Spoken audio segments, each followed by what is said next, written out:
Однажды ко мне пришел клиент, который не верил психологам. Он считал, что психология зло и что изменить ничего нельзя.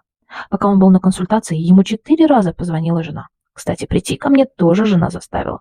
Он считал себя мужиком, который все решает сам. Он сидел передо мной, скрестив руки на груди, и смотрел с подозрением. Чувствовалось, что он здесь исключительно из-за настояния супруги, которая, видимо, устала от его самостоятельных решений. Этот клиент рассказывал о своей жизни, друзьях, работе и о том, как все пытаются его прогнуть, и как он не дает себя сломать.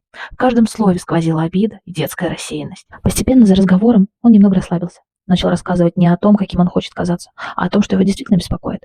Оказывается, быть настоящим мужиком непросто. Это ответственность, напряжение и страх казаться слабым. Именно в этот момент я увидела не мужика, который все решает, а уставшего человека. К концу сессии он не смотрел на меня уже с таким подозрением. В его глазах появилась надежда. Да, он еще не верил в психологию, но, кажется, допустил мысль, что психологи не зло. А возможно, он просто понял, что иногда всем нам нужна эмоциональная поддержка.